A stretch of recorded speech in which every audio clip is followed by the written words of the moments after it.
All right, this will do. Yo, what's up, guys? We're here with another episode of History of the Yu-Gi-Oh player, and this is, I believe, Unlucky 13 in the making. But it's been really good so far, and it's just been getting better and better.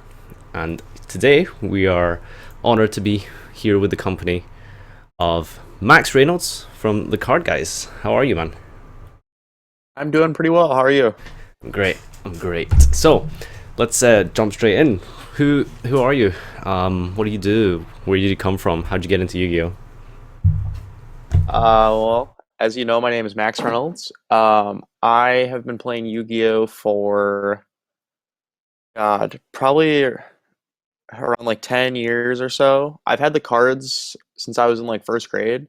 And my friend had the Blue Eyes White Dragon deck with Kaiba, and I was like, oh, I want to have the opposite of that. So I got the Yu-Gi-Oh one. I think that's like a lot of people's original story. Um, So how old are you then? and from there I played. Oh, I'm 20. So you would have pretty much been Oh, like 10 at the time, I guess. yeah. Well, actually, maybe I've been playing for longer than that. Because first grade I would be 7, so I guess longer than that. I've had cards. Yeah. All right. Um, So you but you started with Yugi. yeah, I started with Yugi, which is funny because I'm all about the Blue Eyes deck right now. But you know, but yeah. So yeah, I played for quite a while. But like it was like kind of like how like when you're younger, like you don't really want to follow the actual rules. At least that's how we were. Yeah, So of we course. kind of just like did whatever we wanted. We had this like game where it'd be like the labyrinth duel, like with the Paradox Brothers. You like have like cards and the stars would be like, yeah, like move them this many like forward to attack. It was so dumb, but we had fun with it. That's awesome. Yeah, Um, and then sure, go on. after after like a bunch of casual play, uh, I kind of stopped playing for I think 2 years. I didn't play in sixth and seventh grade, um, and that was just because I don't know. All my friends stopped playing. I lost all this interest, and that really sucked. But and then like in eighth grade, my friend and I were walking home from school, and there was this card shop, and he's like, "Hey, let's see what's in there." And I was like, "Oh, I used to play Yu-Gi-Oh!" And they had the synchro monsters, and I was like, "Whoa, what are these?" And then I was back in. Yeah, you can't really quit. But other than that, like you've been consistently playing, like just on and like for the whole 10 years, I guess. Other than kind of many breaks here and there, you've always been kind of consistent in your activity. Yeah, I've always kept up with it. The first time I went to locals though was 2000, and I think it was late 2010 to early 2011, which is kind of like crazy to think about because like I didn't really go into locals, but I was still very active, like playing with just my friends, and I was really casual still, but I kind of knew what was going on. Where are you from, by the way? Was there like big names and Uh, stuff at your locals? Honestly, not really. I'm from Wisconsin, which is like one of the like middle of nowhere states in the United States. Right. I live in Milwaukee. Some of the bigger name players at the time were Matt Hoey. Um, he got like second at two YCSs. But other than that, there wasn't really anyone. My first mentor, his name was Daryl Gessler. He topped, I think, two SJCs. He was like a gravekeeper guy, and he said he was one of the first people to use Solemn Judgment in his deck. So I guess that was pretty cool to have someone like that mentoring me before Jeff. Um, but yeah, I mean, to come from a state with no names, and I was always very motivated to try to like associate my name with the state, and I don't think that's really worked very well because everyone kind of thinks I'm just from Michigan, which is where Jeff lives. But yeah, I guess I could say like I'm the only current name in my state, which I really like to change. I think we have a lot of good players. Yeah, that's cool. Um, so you talked a little bit about mentoring and stuff. I mean, who did like when you went to locals? Like, did you immediately like associate with like kind of the better players and like try improve from there, or were you kind of just one of those sort of initially one of those local scrubs that go they play their whatever decks and they just kind of go 0-2 every week, but they're there for their Uh, fun, or did you always kind of like try integrate with like the better players and stuff? On my way to the local, the very first time, I was like, I'm gonna win. And I like had this like winning mentality. Like I just wanted to be the best. And I played this awful it was a Blackwing Monarch deck and like there was no synergy like at all. Um I can't. Yeah, I can't I see think I it. ended like X2. Yeah. And I don't know, I got like 10th or something and I was like, wow, I was almost like in there. Maybe it wasn't as good as 10th, but it wasn't like as bad as I like or my friends expected me to do. So I was like pleasantly surprised.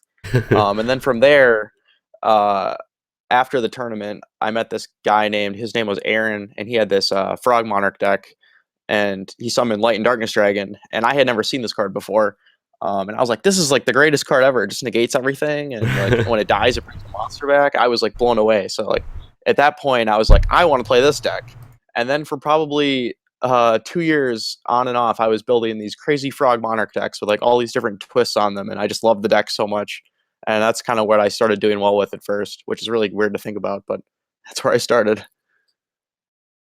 So when did you Oh start yeah, go ahead. attending like I guess bigger events? Probably the regional level, you know. But when did you like start winning your locals or topping quite highly in your locals, and you kind of realized to that point where oh okay, this is competitive Yu-Gi-Oh. I like playing meta. I like getting better, improving, building my deck correctly, that kind of stuff. I would have to say because I started late 2010, probably that towards the end of 2011, which is like plant format. I was like still trying to like play my frog deck, and it just wasn't like doing well. But like I was still able to top the locals because like I understood like what the good plays were and the bad plays were, and like I understood like the value of like what a card is in your hand, like card advantage, and like very like fundamental things that like you need to have under your belt to like start doing well. Hmm. Um, and I became friends with all the better players, and they were helping me, get better. So that helped me start topping the locals very frequently. And then through this friend group, my first event wasn't actually a regional; it was a YCS, which is kind of like a big step to like just be thrown into. But Yeah. um, yeah, it was YCS Chicago in 2012 or yeah 2012, and I played in Zectors. That was one of those. But yeah, that was actually like my first like super big event. How'd you do?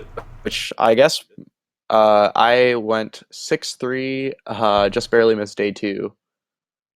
So not the best, but I was actually like kind of happy with how I did on Yeah, I my mean, first of one. course you'd still be like pretty young at the time. I mean, you'd be like 16, 17, perhaps. Yeah, I was very young. Yeah, so I mean that's not too bad for that age. How did you feel like coming out of it? Were you like frustrated, disappointed, or just proud of yourself? I found myself very motivated actually. Like I said, I always had that like competitive mentality of like wanting to be the best, and like there was a lot of people that would always like kind of talk down to me and be like, "Well, you're not going to get there like doing this," or like "You'll never get there," and that was always like extremely motivating for me because I was like, I just want this person to realize that they were wrong, and that's kind of been like my drive to like get better. Even today, like I thrive on like criticism and like stuff like that. Like it just really helps. Yeah.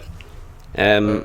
yeah, going 6-3 like that sucked, but there was a lot to take away from it. And it's actually really funny that that format was like where tour guide was like the greatest card, and it was at three, and they were like $120, and I didn't have any going into the event. And like after pre-registration, I had picked up a whole set for like crazy trade value, and I couldn't play them because I turned in my deck list like a fool. So I was like, man, like what if I had these tour guides in my deck? Maybe I would have done better. So like I was also wondering like what would have happened with that too. Mhm. Well, what are some of And the then like Oh, sorry. oh go ahead. Go on. Oh, I was say following like that event, I realized that like I couldn't like make my deck so techy because like in my Inzector deck I was playing Debris Dragon to bring back Hornet, which was like a really cute thing. Like so then you can make Ancient Fairy and like special like a name from your hand and keep popping cards. And I was like, this just isn't like great, or it's like too cute, like it wasn't good enough.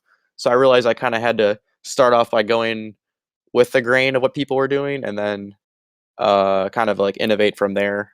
Yeah. I think that's like actually like a really good way to start. So looking back to like your earlier events that you attended and stuff, I always like to talk about people's ideas and concepts in the game and stuff. What are some of the things fundamentally and like mechanically with the game that you feel like you did wrong when it came to like deck building or things that you did with technical play, that kind of stuff?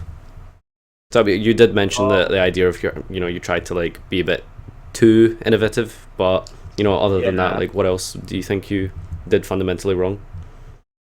Um, Lots of things actually. There was God, like I would just like how like this is like very newbie thing, but like if you have like a trap card, like say of like Solemn Warning, and your opponent summons like this really like good monster. Let's like what was a good one at the time? Like Red Eyes Darkness Metal Dragon. Like that was a really good card, and I would instantly just like flip up the warning and be like, oh, I just want it off the field, Hmm. instead of like pausing for a moment and like being like, well, can my engine actually solve this problem before I waste this valuable trap card on it? And normally, like, because oh, okay, I was playing Inzectors, I could just pop the monster and then pop the other and go about my day instead of wasting this like really good trap card on a Red Eyes Darkness Metal Dragon instead of a really good starter card like Future Fusion or something like that. Yeah. Um, Also, like the neglection of Upstart Goblin, which I think a lot of people didn't really catch on to until Patrick just started going crazy and topping everything. But I do like honestly like looking back on it, I was like, man, I could have just played 3 Upstart and my deck would have been more consistent and just better. Like 37 cards was just a better number than 40. And I just didn't realize that. Also, like I was very timid, in a sense that if like a judge call didn't go my way, I wouldn't like appeal or like I wouldn't like kind of like fight back or like even if like I was wrong or like something like I just didn't have this like really big desire to want to like fight with my opponent about something. Like I was just like, oh, okay. And that probably had something to do with my age at the time, playing against all these older people and like all my friends were older. Like I would come home and my mom would be like, oh, who did you hang out with today? And I'd be like, oh, look, so and so. And she's like, oh, aren't they like 24? And I'm like, yeah. But Mm. it is what it is. But Yeah. back to other mistakes. God, I guess another thing was like not testing enough. Like I really didn't have like an idea of the proper way to play test. And like I learned a lot of that from Jeff, obviously, but I don't know if you're familiar with Dirk Wagner. He's from Illinois, in the United States, and he sent me this like huge list of things to do before events. And that is where like I really started to understand how to prepare better. And the number one thing I can take away from that was like looking at whatever the best deck was for the last event. Like, okay, Metal Foes just won the last event. What can I do to make my deck beat that deck while also like remaining consistent? And like Dirk also said, like you should be able to 100% of the time defeat the deck that just won, because like in theory a bunch of people are going to want to play like this deck like that just won, because like that's just how the community is. Hmm. So if your deck wasn't good enough to beat like the past best deck, then like there's probably something wrong there. And you can see that through Patrick did that. He won with the Lightsworn Shadal deck at YCS Toronto in 2014. Or no, yeah, 2014, I think. Yeah. Um, 2014. yeah, and the following event, which was ARG Indianapolis, that was my first top actually. He played a similar deck to what he won with, but then he chose to main deck Puppet Plant, which was like the perfect counter to his deck that he just won with. He could just like take a construct or whatever and then just OTK his opponent. And he knew that everyone was going to copy his deck because it was like the best thing at the time. And that's where like that knowledge that I was given was like completely solidified. I was like, this is like a really good way to go about playtesting Hmm. and building your deck for an event. I just want to point out that you can't actually Uh, puppet plant a yeah, go ahead. construct. I did that Oh, sorry. I did But that at one of my that was the uh, first YCS I ever attended. I tried to do that. Realized a few rounds later, of course, that that was very wrong. Just point out because I thought it was funny. okay. The Obviously, construct's a that's fairy. cheating, but like there were good things to puppet plant. Like you could Yeah, take yeah, Winda of or course. something. Oh Um, God, what else? Trying to think about like other mistakes that I made. Oh, like here's like it's like a plain mistake and then like just like a financial thing. Like don't just get rid of your deck when you start to do bad with it. Like a lot of people are like, "Oh, I just went like I scrubbed this regional. I'm gonna go sell my deck to the vendors and take like this huge loss on it." instead of like, like stopping to think maybe I did something wrong, and like maybe there was just like something I did wrong technically. Maybe I can change like this one card in my deck that wasn't very good, stuff like that. And like a lot of people are just very emotional about the game, and like it's Hmm. okay to have emotions, but I definitely don't think you should be that impulsive and just dump everything right away, because you're losing money and you're losing like a deck that could have just been better and you just weren't realizing it. Yeah. Um, so how about some of the things that you thought about that you did well and things that have really stuck with you? And it's probably hard to imagine things. Oh, what did I really do well at Yu-Gi-Oh when I was like 16 or something? But do you think there's anything looking back that you thought, that's actually something I'm pretty proud of. I'm glad I thought like this, or I theorized my decks like this, or I played a certain way. I think the biggest thing that I like took away from being that young, and something I thought I did very well, was I called it the 7-second rule, which is something I learned from my original mentor Daryl that mentioned earlier. And this rule is, I'm sure everyone has their own version of this, but before, like, let's say, so you go like draw your card, and then you just like stop and like, okay, take 7 seconds, look at how many cards your opponent has, look at how many cards you have, evaluate the board state, look at their graveyard, look at your graveyard, just like take a breath, like relax, and then like decide what you want to accomplish on your turn, and then proceed from there. And that has been just instrumental, I think, for me personally. And I've told other people about it. I actually wrote about it in an article for Ultra Reality Games a few years ago, and it's just been like this constant like good that stuck with me. And that's not even just like, not even like playing a certain deck or like building a certain deck. It's just like this like fundamental thing. It's been really really good. Um, Also, I don't know if this is something to be super proud of today, but I like built this really cool. I'm gonna talk about Frog Monarchs again, if you don't mind. Oh, It's sure, like of one of my course. favorite decks I've ever made. So Illusionary Snatcher had like just come out, and I don't know if you're familiar with what the card does, but it says if you tribute summon a monster, you can special summon it from your hand, and then Illusionary Snatcher copies the level, the type, and the attribute of the monster that you summoned. Yep. Uh, so what I wanted to do was play Evil Czar Solda, who's this rank 6 dinosaur XYZ that says if your opponent special summons a monster, you can detach to destroy it, and when he has material, he can't die. And I was like, whoa, this is like super cool. So I played Frostosaurus in Frog Monarchs, which is this god awful vanilla monster. But it synergized with Swap Frog because it was a water monster, so you could like discard it if it was dead in your hand, to special the frog and set up your grave. But what I would do is obviously tribute the Treeborn or whatever I had out for the Frostosaurus, chain the Snatcher, attack for 5,000, and then make Solda.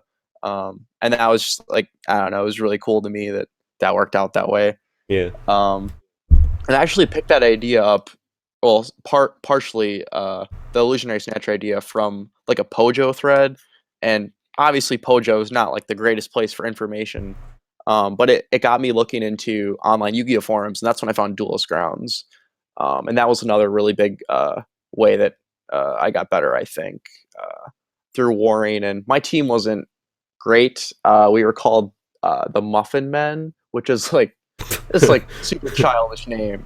Um, and it was like me, and like some local friends, and we started warring, and we ended up beating a few like of the smaller teams, and then we got paired up against Starless, which was like Lolly, Brandon Wigley, like all these like names that I was like, whoa, like all these guys are like so good, and I looked up to some of them. Now I'm like friends with these people today, so that was like really crazy to think about. But we actually like put up a pretty good fight against them, and that's when I realized that like it doesn't really matter like the name of the person you're playing against. Like you can eliminate all that from the equation. Just like focus on like the cards that are being played, maybe like something that they do that tips you off about their hand, and just like play the game. Don't worry about like, oh, I'm playing against Patrick Hull, but I'm gonna lose. Like that's just the wrong way to go about playing the game. Like just they're just another person. They're gonna go home and go to sleep and whatever. Like they probably have some problems too. Like nobody's like perfect. Like these people are good at Yu-Gi-Oh. They're not good at like everything. Hmm. All right, that's pretty cool. I'm actually just really entranced, like with everything you're saying. Like I just listening here and just really intrigued. I kind of lost track of where I was going now. But I think like moving into like sort of bigger successes and stuff. Um, where have you like what were some of the first events that you started topping, or even if you didn't really like see them as like super cool or anything, but something that like made you really proud, or something where you felt like you deserved it, and looking back you think, oh yeah, I totally like deserved to top that event, or I tested well, I played correctly, built the correct decks. Like when did you? What was your first achievement that you are proud of, regardless of its like size, basically? I think my favorite event that I've ever topped was YCS Columbus, is the 150th. That was during Necros format, and I felt very connected to the Necros cards because that sounds really gay and stupid, but Jeff gave me like the entire deck for my birthday that year, and that was like on release. So it was like, God, it was just so expensive, and all I wanted was to impress him and do well with the deck. So I worked very hard at practicing and getting good with it. But transitioning back to Columbus, this was when you still had the Gin Lock. Like the deck was pretty much at full power. It had two Bryonics and one Preparation Rights as opposed to the 3 and 3, and that was just crazy. But um, yeah, my friend Marjenko, who lives in Michigan, he actually just topped the YCS Minneapolis this past weekend, and he and I are very close friends, and we met through Jeff, obviously, and we both like started. That was like the first event that we tested together, um, and we were like, wait a minute, like people just aren't playing Gungnir for some reason, and everyone's just taking damage in the mirror match because no one's playing Gungnir. So there wasn't that fear of getting killed through Valkyris. And we were like, what's bad about this card again? Or like, oh yeah, it's like a brick sort of. So we're like, well, this card's actually just great because it's good against Cleaford and like floodgates and whatever. So we decided to play it. Um, and for that event, I think we played, God, like 8 hours a day for like 4 or 5 days straight. Just like we went to voltage games and we just played and played and played and played and played and worked on our side deck together and everything. And the deck was like, God, it was like 41 cards, which makes me cringe right now. But I still think that all the testing and everything like solidified that top, and like I didn't lose to a single mirror until top 8 against the eventual winner of the event was TJ Kinsley. Uh, but like the whole Gungnir theory was like perfect. Like everyone was like they would take like a Valkyris to go to whatever damage that was 2,900 because they didn't think Gungnir existed. And on the next turn, I would just summon the Gungnir, and they'd be like, "Oh, Hmm. like I haven't seen that card in a while." And then you just like sweep through. And I played I think 4 or 5 mirrors at that event and in Swiss rounds, and they none of them were close. Like everyone just was like, "I can't believe you're playing that card," and it was just this insane advantage. And I was still just blown away that no one had played the card. So that was definitely my favorite top. I think it was my first YCS top too, because before that it was just ARGs, and like I kind of like, obviously ARGs like have this like different sense about topping them. I still think they count for something, but it's definitely like a different feeling than topping like a really big event like a YCS. Like it's Yeah. just this incredible feeling. Especially your first one, and to have worked so hard, like it just felt amazing to have gotten there. Um, and actually at that event, I still feel like I was like cheated out of going further in that event because and I hate to like talk like the judges are like out there to get you, but in top 8, I TJ and I had this agreement to keep Vanity's Emptiness out for game 2, because game 1 I had Gungnir OTK'd him. I'm like, oh my god, I'm gonna get to top 4 and like keep pushing on. And so we had the Vanity's Emptiness out, and this judge came up and she was like, okay, we're gonna do this random deck check, and I was like, okay, random, whatever.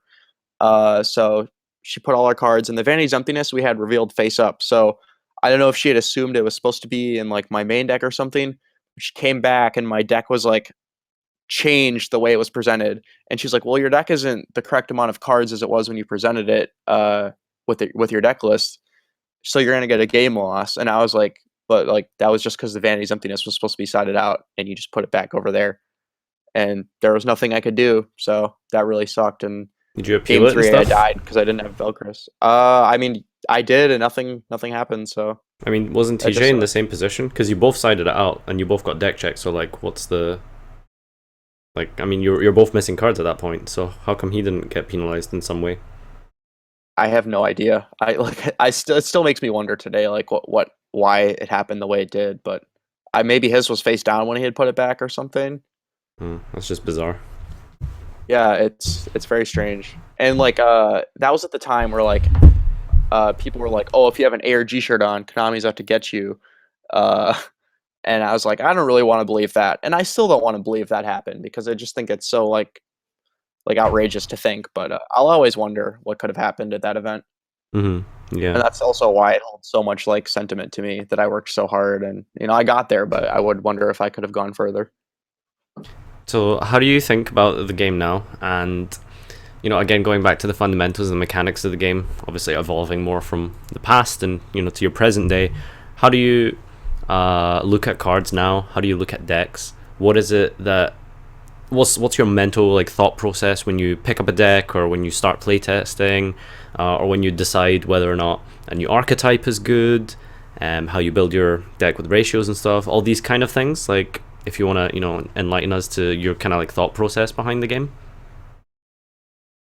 Yeah, no problem. So basically what happens is I will kind of and this is like here, let's paint a picture here. So with the Blue Eyes deck, I was playing Burning Abyss before that, and Jeff texted me and was like, "You can't play Burning Abyss anymore. Like it's just not going to be good enough, and all this other stuff. And you have to play Blue Eyes." So it kind of starts with like the spark from Jeff, who'll be like, "Hey, like this deck's like gonna be good." And I used to when we first started dating, just kind of blindly be like, "Oh yeah, this sounds great," and I would just play it no matter what. Um, but now I will kind of take that idea and be like, "Okay, like let's see if there's something to this more." And I'll sit down with one of my friends. His name's Brad Larmy. He's like this huge like Clee Ford advocate, and he topped like so many regionals with Clee, and he's like one of my best friends, and he's like my favorite testing partner. And we'll sit down and we'll just play with this whatever this deck is that we have in question. And that was easier with Dueling Network because you could just kind of build it and throw it together.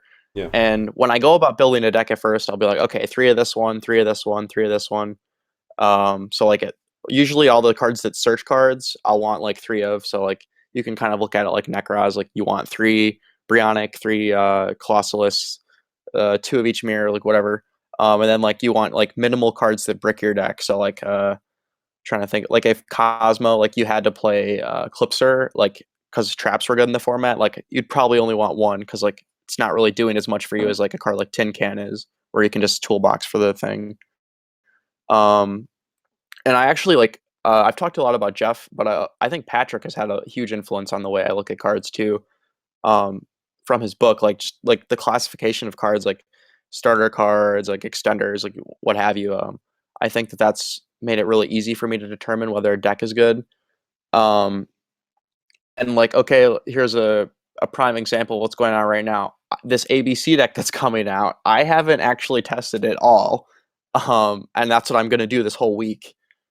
So my friend Brad and I are going to go to locals tomorrow, and I have a deck list from Jeff that he sent me to like start with, and we'll evaluate, what cards are good by, how impactful are they in the mirror. Like, does this card actually have to be here to win, or can we like substitute it for something to make the deck more consistent?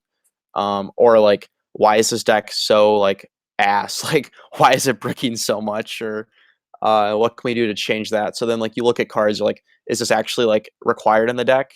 Probably not.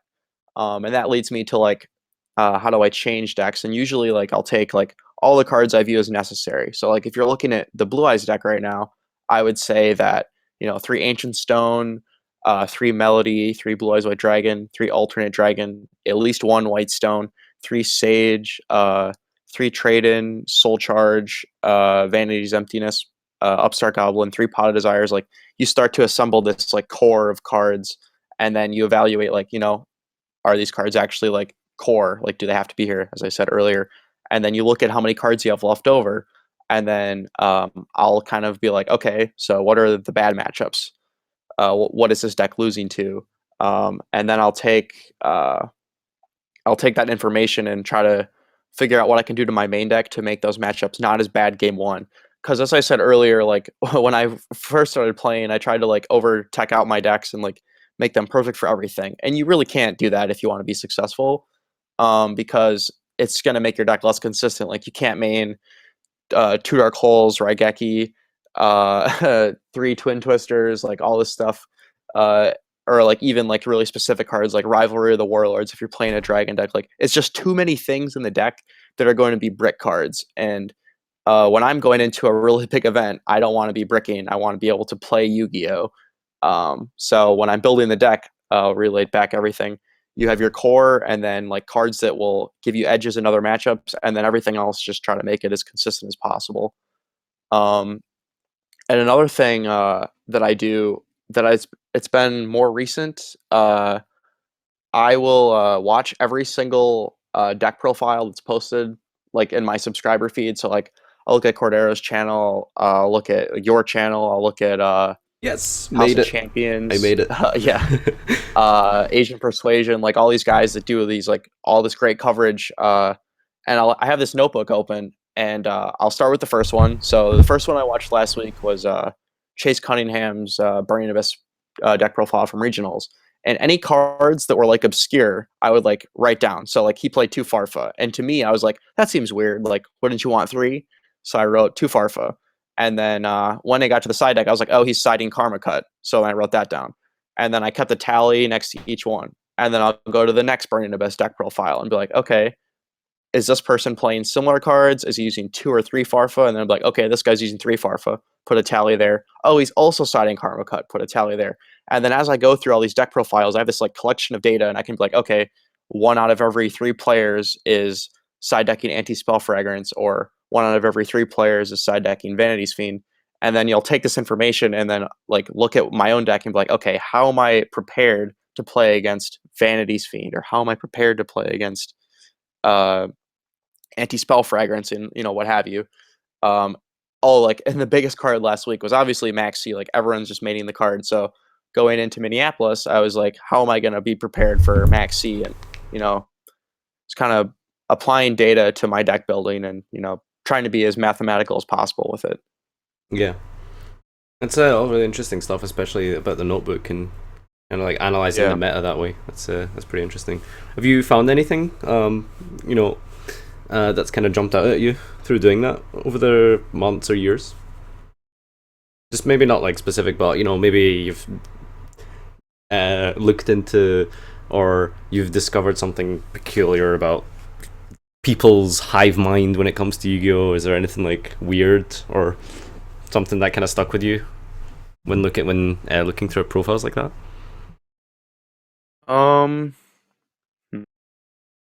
There was a while, God, I see, like, I wish I saved a lot of this data, because I used to do it on Excel spreadsheets.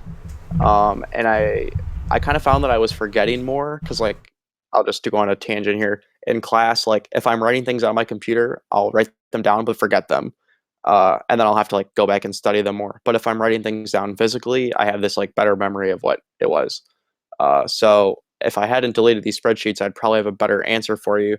But I think during Necros format, there was a time when Shared Ride wasn't as popular in the main deck, and I wanted to exploit that. So like main Shared Ride, or like I wouldn't have to summon or activate Brionic first to play on Shared Ride. I could just like normal a Jew and be like, okay, this is fine, because like no one's maining the card. But then like I would be like, oh, okay, most people are side decking Shared Ride. So like once I got to post side, I'd be like, oh shit, like I have to make sure I'm Brionicing or Clustling first, because otherwise if you normally Jew and they Shared Ride, they're going to get a card there. Then you have to like summon a Valkyris to clear the Jew, or you're just going to lose to Trishula. So I guess that was probably one of the smaller things that I can recall. I think God, I'm really struggling here with this question. No, it's cool. I was just curious, if Yeah. you anything really particularly jumped out at you. What about side decking? You haven't really mentioned that much at all. Even past, present, what are some things you did wrong? How do you look at it now? What do you do differently, etc., etc.? I guess I'll start with what I did wrong, because this always makes me laugh. as I've said a few times already, I had this obsession with Frog Monarchs, and when I stopped playing it, I was like, well, I don't want to lose to this deck. So I would always side deck 3 copies of Zombie World because I was like, oh well, they can't tribute summon, so their deck sucks. And no matter what I was playing for a while, I would just have 3 Zombie World in my side deck, and I would always side like Royal Decree because I didn't want to lose to Chain Burn, and I would side what was the other one? There was another card. Uh, I think it was. Oh, I always wanted Mirror Force in my deck. If I wasn't main, I was like, well, this card's broken, so I have to side it, and that was just wrong. Like it was just completely wrong. So looking forward, eventually after I was like, man, like I keep losing to these like decks that are just better than mine. How come I'm not prepared? I'm like, oh, it's because I'm siding 3 of this stupid uh vampire. What's it called? Oh, Zombie World. Siding 3 Zombie World for absolutely no reason. Like it's completely pointless card. So I was like, well, I think it's time to move on and like take this card out of my deck. Uh, so then like I was like, yeah, I'm tired of losing to Chaos Dragons, so let's put like a macro or something in the side so they can't banish anything or whatever. Um, and I think the moment I realized like I got better at side decking was with I played Macro Rabbit, and that's when I was like, oh, like these traps are in the main to beat this deck, but like what if I want to exchange them so I don't lose to windups or something? So I would like sub X trap for X trap, or like, or let's say traps weren't very good, I could sub them for like X spell to do X thing or whatever. And then in like today's game, like I said, for this past weekend, I had this notebook with all this data, and actually, that's kind of far away from me right now. But I would like list down my deck and all my bad matchups, and then I would go look to like the cards that everyone was siding and be like, okay, what are these kids siding for me, and can I go against the grain?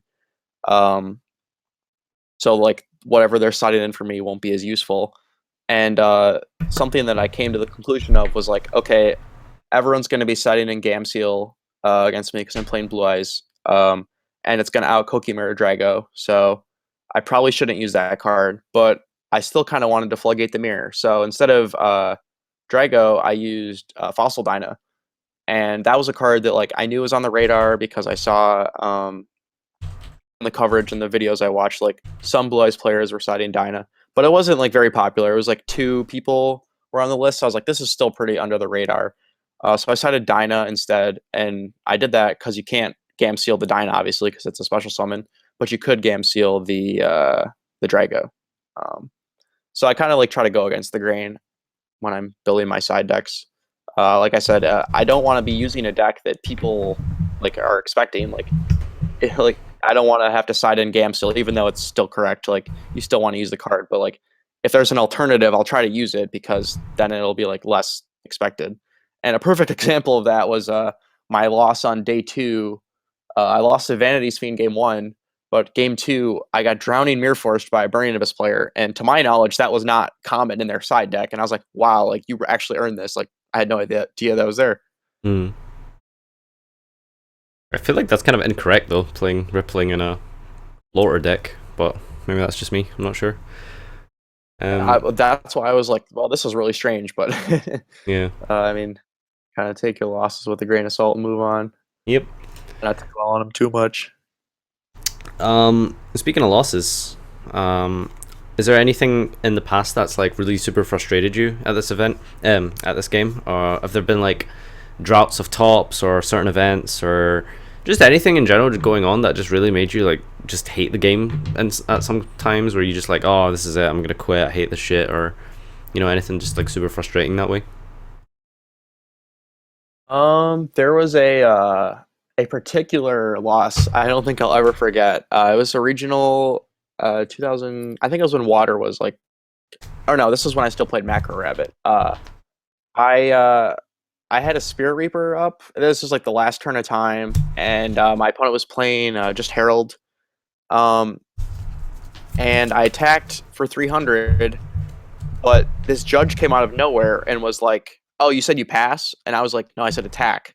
He was like, "Oh, well, you just passed." And I was like, "No, I didn't. I said attack." And he was like, "Oh, well, like you passed though." And I was like, "I didn't." And it was literally my word against his judges. and my opponent was obviously going to side with the judge because he didn't want to like lose. So I was forced to end my turn despite an appeal, and I lost in time for literally no reason. That will always be one of my most frustrating losses. But however, to lighten the mood up, my favorite loss, it's kind of weird that I have one, but it was like so funny. My friends still give me shit for it today. It was at Air G Milwaukee, in my hometown, and I'm playing Hat against. It's like it was Scrubbed Raid, that continuous trap that says none of your trap cards can die or something. Uh, and all he was doing was summoning metal reflex slimes in defense mode, and he flipped up like skill drain and all this stuff. I was like, what is going on? And I just assumed it was the stall deck. And we went into time, and he had Exodia in his hand. uh, Oh. it was a stall Exodia Scrub Raid deck. And my friends just are always like, man, you lost a Scrub Raid Exodia. And it's just like this joke that we all have. And that'll always probably be my favorite loss if I had to pick one. Just absolutely insane. Like, never saw it coming at all. Yeah, Uh, that's pretty rough. yeah, like, yeah, it was like I always find myself losing to like these silly decks. Like at YCS Origins this past year, I lost to my friend Alex Van Sant, and he was playing Cyber Dragons, and I was playing Monarch, and obviously I bricked, but I lost to Vanity's Emptiness, sided in against me. I was a little salty about that, but I always find myself losing to these decks that I don't expect. And of course, at this past YCS this weekend, I have a feature match against Fluffles, uh, which will actually just murder you if they have Raigeki. They summon, I think it's Frightful Wolf or something, and it attacks for each monster used to summon it, and it has 2,000. So if they use like 3 or 4 monsters, you're just dead. Yeah. And he OTK'd me, I think it was game 2. In game 3, he was just like top decking, but all he had to do was draw Raigeki, and I was just dead because I was at 900 life, and that was just like I beat him, but like I just felt like it was something I was going to lose to because it was this off the wall deck that I didn't really know what to do against. Mm-hmm. Have you ever actively played a lot of Rogue and stuff? Because I know Jeff like is like really super known for just playing like this fucking just crazy shit. Like, do you indulge in that as well? Sometimes, but recently I've just been wanting to play like whatever the meta decks are and kind of stay consistent with what's going on. The last time I played what I would consider a rogue deck was Shadal's at YCS Chicago in 2015. Because that was when Necros was just like that deck was booming. Like you couldn't really do much. Mm-hmm. And Jeff's like, oh, we can just like chain El Shadal and play through Velkers and kill everyone. And I was like, yo, that sounds lit. And it was good for him, but I wasn't really prepared enough with the deck to go in blind with a rogue deck when I clearly like knew Necros better. And that's like a really big mistake. And as I mentioned earlier, there was a stage where like I stopped doing everything Jeff said and I started to try to evaluate things on my own. And that was the last event where he was like, I think you should play Shadal's. And I was like, okay. But now I'd be like, okay, like realistically, what were the advantages of Shadal's? Did they have good matchups across the board? No, they didn't. It was primarily a really great Necros matchup, and I'll always regret that decision. Yeah. But yeah, like I guess like, but my early days, I was always playing Rogue because I was always playing Frog Monarchs and summoning a Vanity's Fiend or trying to lock my opponent out with Light and Darkness Dragon. Oh shit! Sorry, my thing muted. Yeah, I mean, oh, you're good. Yeah. Yeah, go ahead. Yeah, that's interesting to like look at that because I was just thinking about another game point, which is deck choices and stuff. It's not something I personally feel like I've just really just fucked like every event. Like I'll just take like something stupid to an event when it was not the correct choice and stuff like that. What do you think about like when it comes to deciding a deck for an event? How do you like prepare for it? I mean, you talked about it before by like pick a deck that will beat the deck that just won the last event. Right. But do you ever like deviate from the norm at all? Have you got any like examples that you felt worked really well or were correct? I guess one time I kind of deviated from the norm was the whole Necros format. Except for the Gugner thing, I just kind of tried to play like one constant deck. But going into ARG Columbus or St. Louis that year, I was told, or I was like, well, how does Necros really deal with Torrential Tribute? Like, because like like obviously you can get Trishulid, but there was no respect for the card, and it was actually just a complete blowout. Mm. And instead of like completely deviating or trying to build like a deck that would beat Necros, like playing Burning Abyss with Mistake or whatever in the deck, I just played a Torrential Tribute in my deck, and it was a one of, but it actually won me like this crazy game against my friend RJ Scarpelli. He summoned a Trishula, and I flipped Torrential Tribute, and he was like, "What?" And the Torrential made him forget to resolve his Trishula. He was so flabbergasted by it. So Wow. I guess like yeah, that surprise element saved me. But he's always like, oh, it didn't matter. Like I was gonna lose anyways. But I'll always value those extra cards I had because of Trenchel. Yeah. Um, and I think another time, well, I guess no, I didn't really go against the grain. I used Necro Valley to try to beat Necrozmir. As I sided it in and just would play terraforming. So I would like summon all my guys and activate it, and then they couldn't Valk me, and I would just go in for game. Mm. But yeah, aside from I can't really think of anything else. Like I kind of just stick to this formula. It's been really good. Yeah. Well, that's cool. Um, Yeah. if you don't mind me asking, you've mentioned Jeff a lot, and he's obviously, you guys are like a couple and stuff. And but from a Yu-Gi-Oh perspective, he's been like a huge influence on you. I'm assuming. You want to like tell us a little bit about that? How you guys met and how he's helped you when it comes to like Yu-Gi-Oh and how that's been like an influence for you. Yeah, absolutely. So 2014 we met at ARG Columbus. I was undefeated with this Shadal Burning Abyss deck, and he was undefeated with this Shadal, his 50 card Shadal artifact deck. And we had a feature match, and I knew who he was. It's pretty hard not to. And I was super nervous. And we sat down. Before I knew we had a feature, I was like, "Oh my god, I get to play against you! Like, I'm so excited!" And then the judge was like, "Oh, we're gonna do a feature match," and I was like, "Oh shit! Like, I'm gonna get made a fool of on stream, or whatever." And we sat down and we played, and he like curry banded me for I think 4 Shadal effects. Uh, yeah, it was insane. And then afterwards, I was like kind of down on myself. And then he like tagged me in this Facebook post and was like, "I still love you anyways." And I was like, "That's kind of weird." He would say that. And then we just kind of started talking at the event, and I actually just can't stop smiling right now because it makes me so happy. But we yeah yeah. So we met there, and we were Facebook messaging all night. And at this point, I wasn't out yet. I was kind of I was in the closet basically, and all my friends were like, "Why are you talking to Jeff so much?" And whatever. Like, are you guys like dating? And at first, I was just like, no. Like, I really wasn't ready to tell anyone. So we were kind of like talking in private and whatever. And then a few weeks later, we went to this when TCG Player was still hosting their like cash events. We went to where was that? Indianapolis. And there was this 10K, and that was like the first time we really like got to spend a lot of time together. We had dinner for the first time.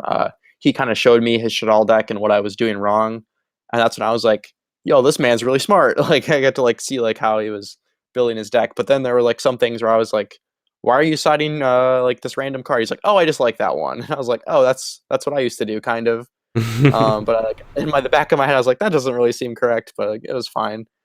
And then like at this point, we were still in the closet, or I was still in the closet. He obviously wasn't. Um, but also at that event, he gave me his ARG ring that he won with, and he just like slipped it in my pocket. He's like, "I want you to have this for good luck." And I was like, "Oh, like I kind of want to earn one of these," but I like kept it with me, and it was good luck definitely at that event. Um, and then we went home, Did you and he top was that kind of thing? sad still. No, I just barely missed it, but like I was drawing really well, and I still wasn't great enough or good enough at the game yet. I don't think to. Yeah. have like pushed on through some of those harder matches.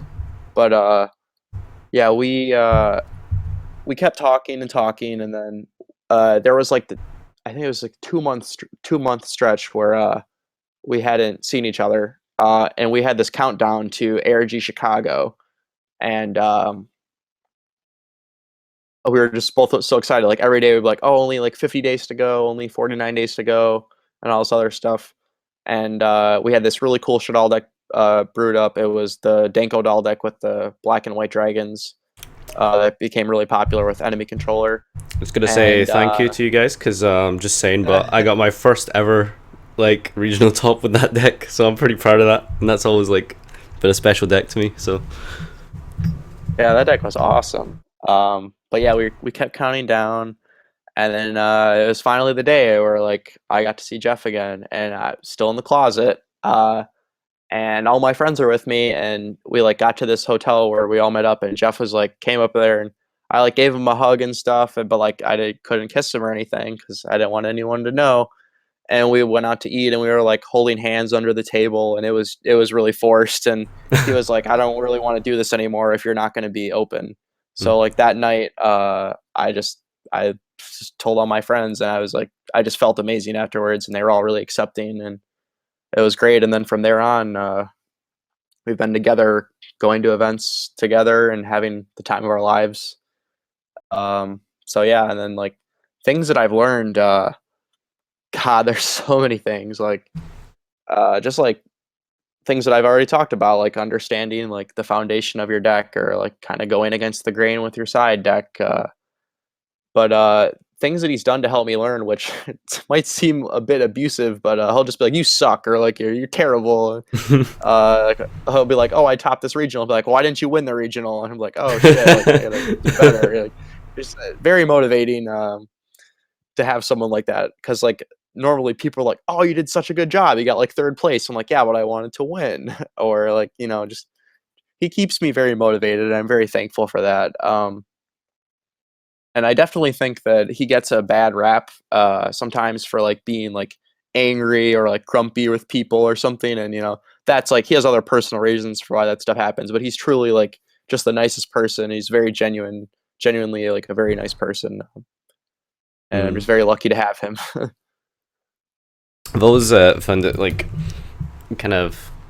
I feel like it might be a bit uncomfortable and strange to like be so involved in a hobby with a significant other, because I've spoken to people who met through Yu-Gi-Oh, and then like it became sort of a competition between each other, and like even like had like arguments and stuff over like deck Yeah, building we kind of actually things and like stuff. we don't really argue about anything personal. The only arguments we get into are usually about card choices. Like we're like, "You're stupid. Like you shouldn't play this," or like "It's just terrible," or something. And then we'll just have to like agree to disagree. Yeah. Um, and the competitive thing usually comes out in like play testing, where like if someone is like beating the other person pretty bad, like this isn't even real. I don't want to play anymore, or whatever. Mm. But yeah, the competitive part doesn't really come up too much. We're usually pretty supportive, and every time we've ever played, really, we've just tried to draw if it was at an ARG. But we're currently 1-1. He beat me at the ARG in Columbus, but I floodgated him to death at a regional with Pepe, so that was pretty gay. But you know, still a win, I guess. So that's your like premier event records against each other. Yeah, we're 1-1 overall, and That's then we have like 3 draws, I think, because when ARGs were still passing out buys like they were candy, we would both always start every event with 2 buys, and like 3 events in a row, I think we got paired round 3, and we're like, oh fuck this, we're gonna draw. Mm. Well, that's awesome.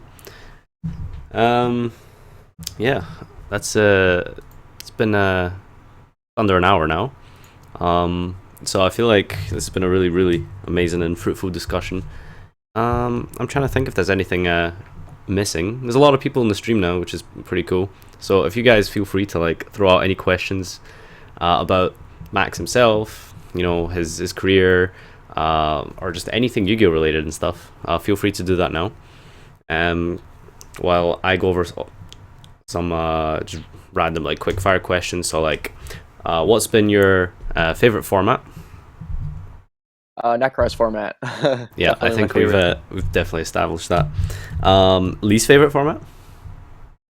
2012 with Chaos Dragon, Inzektor, Windup. Uh, what else was there? Dino Rabbit. I just remember it being really stale, and all my friends and I we just hated it so much. Hmm. Um, favorite deck? Probably gonna be Necros, I guess. Yeah, Necros. Least favorite?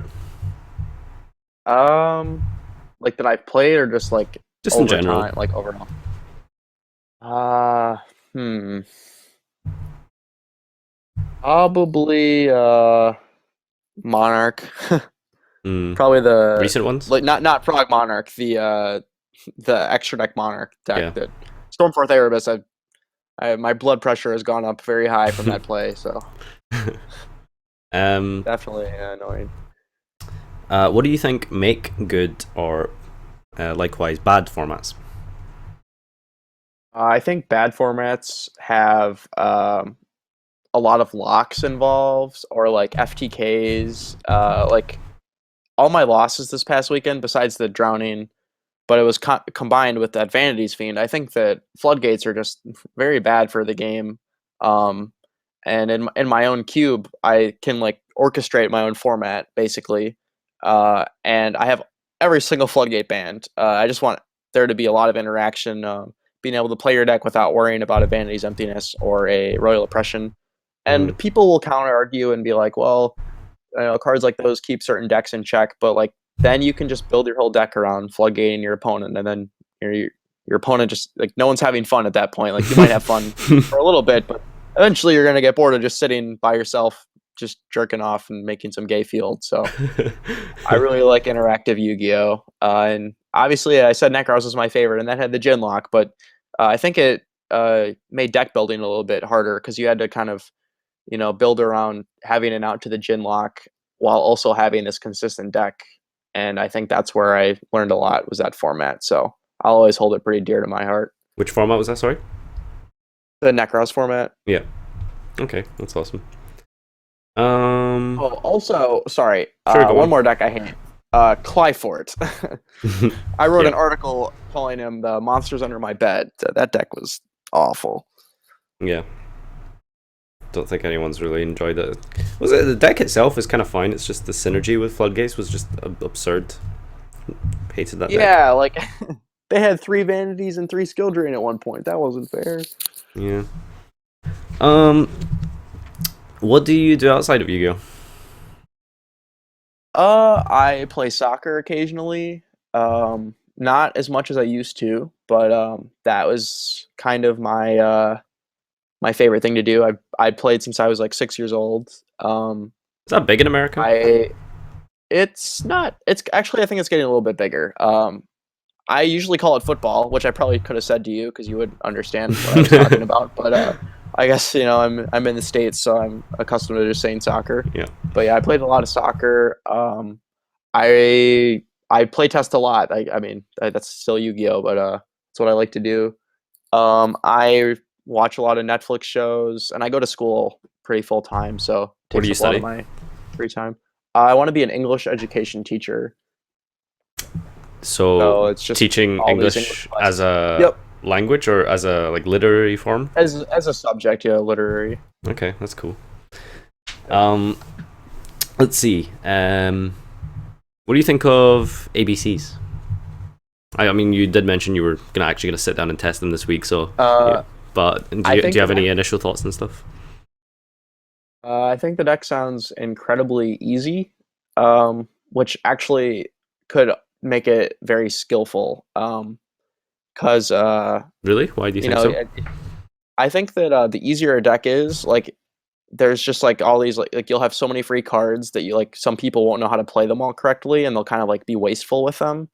And I think that like the mirror match could somehow develop into something skillful. And Jeff disagrees, and Billy was disagreeing, but I think that anytime there's so many free cards coming to you that you're not going to play everything perfectly if you're just so excited about them. You have to take a step back and think about it, and kind of manage your resources well. And I think we could see that through the Pepe format where like it was full power and you just had all these free cards and people would just make XYZs for no reason or just like throw their cards in the graveyard or whatever. And obviously that wasn't good, but like, that was like an average thing that I saw happen a lot. So I think that some part of this ABC deck will be skillful. But I Mm, think a lot of people will kind of know the same plays over and over again. Like it's just like I think you need like any gadget or photon thrasher and then union hanger, and you just have this crazy field. yeah, I mean, I see what you mean, but I mean, I personally kind of disagree because there's nothing more frustrating than losing to someone who's objectively worse than you. But like, just I mean, Oh, I completely agree. Yeah. yeah, I mean, it's not hard to just summon an ABC, make a rank 4, make Buster, set some strikes. Thanks for Traps. coming. Yeah. You know what I mean? Yeah. So, I totally see what you're saying. hmm. um, let's see. If you were to play a rogue deck right now, what would it be? Um. It's hard to say what really classifies as rogue, isn't it? Because like, there's just so many things that are just kind of doing okay. Yeah, that's a really good question, actually. I think I would probably play that Paleozoic deck. Oh God, Um, really? yeah, it looks really cool and kind of fun. It's just like all trap cards, so that's kind of cool. Well, And it only gets better with Tree Toad, yeah, so of course. That's what I was gonna say. Um, let's see. What's your favorite non-meta deck of all time? Frog Monarch, Was that definitely not my meta at the favorite. time? I guess it was, but like I guess where I was kind of thinking about today. All right, let me re-answer that. Favorite non-meta deck. Uh, oh, the Super Heavy Samurai deck.